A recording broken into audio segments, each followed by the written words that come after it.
Salam, perkenalkan nama lengkap saya Sofia Yafni Suryanti dari kelas A semester 6 Prodi Sosiologi. Ini adalah tugas video review buku pertama dari mata kuliah Sosiologi Politik. Di dalam video kali ini saya akan menjelaskan mengenai isi dari buku yang berjudul Politik Slogan. Baik, langsung saja kita tahu bahwa slogan adalah perkataan atau kalimat pendek yang menarik atau mencolok dan mudah diingat untuk memberitahukan atau mengiklankan sesuatu, atau perkataan atau kalimat pendek yang menarik dan mudah diingat untuk menjelaskan tujuan suatu ideologi golongan, organisasi, partai politik, dan sebagainya. Slogan politik itu sendiri adalah perkataan atau kalimat pendek yang menarik atau mencolok dan mudah diingat untuk memberitahukan atau mengiklankan sesuatu. Kalimat pendek yang menarik, mencolok, dan mudah diingat untuk menjelaskan tujuan suatu ideologi, golongan, organisasi, partai politik.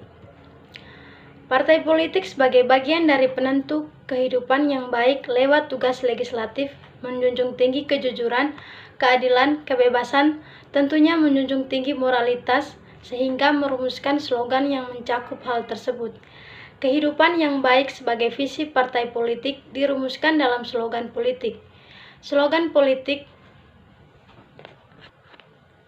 Studi kritis Asia Pasifik menampilkan penelitian baru dari kapal sarjana tentang apa yang bisa dibilang wilayah paling penting di dunia pada abad ke-21. Kebangkitan Cina dan kepentingan strategis yang berkelanjutan dari kawasan ekonomi dinamis ini bagi Amerika Serikat berarti bahwa Asia Pasifik akan tetap sangat penting bagi para pembuat kebijakan dan para sarjana. Tema pemersatu dari seri ini adalah keinginan untuk menerbitkan penelitian orisinal terbaik yang diformasikan secara teoritis di wilayah tersebut. Judul-judul dalam seri ini mencakup politik ekonomi kawasan serta berfokus pada proses kelembagaan masing-masing negara, masalah, dan pemimpinnya. Pendekatan politik slogan menawarkan serangkaian perspektif berbeda untuk memahami konsep kebijakan luar negeri Cina. Pertama, pendekatan ini menunjukkan bahwa konsep kebijakan luar negeri Cina paling baik dipahami sebagai slogan politik multifungsi daripada strategi geopolitik yang dirumuskan dengan baik dan jelas. Ketika membahas konsep diplomatik Tiongkok, banyak analisis internasional sering menunjuk pada kebijakan luar negeri yang konkret yang didukung oleh rencana strategis yang diperhitungkan dengan cermat, seperti yang disebut sebelumnya. Pendekatan politik slogan berfokus pada logika politik dalam negeri untuk menjelaskan konsep kebijakan luar negeri Tiongkok, dengan kata lain, konsumsi domestik gagasan kebijakan luar negeri Tiongkok, dan dengan demikian memberikan sudut pandang baru untuk mengamati dinamika internal. Pendekatan politik slogan bagaimanapun menafsirkan dukungan nasional seperti slogan tanda tangan sebagai seni kebenaran politik. Dalam kaitan ini, pendekatan politik slogan menunjuk pada pentingnya peran akademisi dan aktor lokal atau subnasional dalam menentukan pengembangan konsep kebijakan luar negeri Cina. Seperti yang ditunjukkan oleh pendekatan politik slogan, ketika sebuah konsep kebijakan baru diajukan, seringkali akan merangsang diskusi kebijakan dan dengan demikian menghasilkan berbagai narasi Cina yang bersaing, yang seringkali tidak konsisten, ambigu, dan saling bertentangan. Beberapa aktor politik Tiongkok juga dengan sengaja menggunakan sumber daya mereka untuk secara selektif memproyeksikan narasi pilihan mereka kepada khalayak global. Semua ini telah membuat sangat sulit bagi masyarakat untuk membentuk narasi kebijakan luar negeri yang lebih koheren dan dengan demikian merusak komunikasi yang efektif dari konsep kebijakan luar negeri Cina di panggung global. Selain itu, di panggung internasional, tidak jarang beberapa media, akademisi, dan analisis kebijakan memiliki pandangan yang sudah ada sebelumnya dan kemudian secara selektif mencari literatur Tiongkok untuk mendukung pandangan tersebut. Ini juga telah digunakan oleh para pemimpin politik untuk mempromosikan sikap kebijakan tertentu. Selain itu, pemerintah pusat Cina tidak mampu atau tidak mau menghilangkan perbedaan pendapat dalam sistem.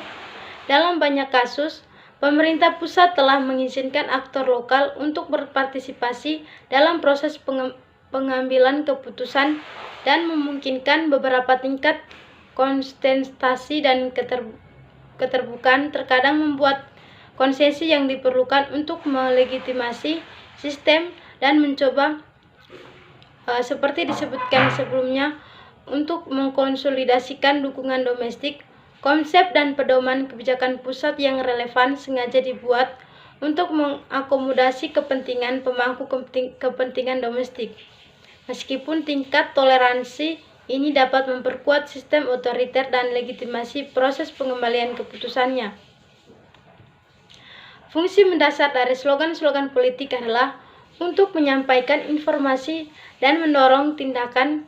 Ketika para pemimpin Cina mengajukan slogan, mereka mengharapkan aktor lokal dan subnasional untuk secara aktif menggemakan slogan ini dan bertindak sesuai. Tingkat tanggapan dan tindakan yang dapat didorongnya tidak hanya bergantung pada popularitas informasi ini, tetapi juga kekuatan pemilik slogan. Peran slogan dalam memobilisasi kekuatan intelektual. Slogan politik memiliki banyak fungsi. Mereka berfungsi sebagai ujian untuk membedakan pendukung, namun sifat slogan membuat mereka tunduk pada manipulasi. Di tingkat paling atas, aktor politik dapat dengan sengaja atau tidak sengaja menafsirkan slogan-slogan tersebut dengan cara yang mendistorsi mereka.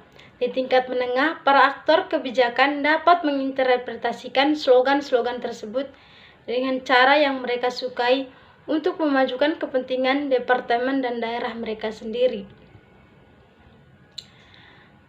Terlepas dari ekspektasi Cina yang tinggi, Amerika Serikat sebagian besar tidak tertarik untuk memainkan permainan politik slogan ini dengan Cina. Pemerintahan Obama tetap ambigu terhadap konsep yang diciptakan Cina ini. Alasan utama untuk ambiguitas ini adalah ketidakjelasan konseptual tipe hubungan baru kekuatan besar. Dengan memperkenalkan konsep ini yang bertujuan untuk menyatakan niatnya untuk mengeksplorasi jenis baru hubungan Amerika Serikat dan Cina. Di panggung domestik, untuk memajukan kepentingan mereka sendiri, aktor domestik Tiongkok yang kuat telah mengambil keuntungan dari ketidakjelasan konseptual inisiatif Sabuk dan Jalan untuk secara aktif memproduksi dan menyebarluaskan narasi inisiatif Sabuk dan Jalan. Akibatnya, inisiatif Sabuk dan Jalan telah dilebih-lebihkan sebagai slogan yang mencakup semua untuk membenarkan hampir semua proyek yang direncanakan dan rencana ekonomi yang relevan yang diajukan oleh berbagai pelaku domestik. Ini telah mempersulit Beijing untuk mengorganisasikan pendekatan Tiongkok yang koheren. Ada kemungkinan bahwa Cina dapat menyesuaikan rencananya untuk inisiatif Sabuk dan Jalan di masa depan, termasuk sentralisasi dan pelembagaan operasi inisiatif Sabuk dan Jalan, pengenalan prioritas strategis yang jelas untuk inisiatif Sabuk dan Jalan, dan penegakan yang lebih ketat untuk mendisiplinkan aktor domestiknya untuk mencapai tujuan geopolitik tertentu.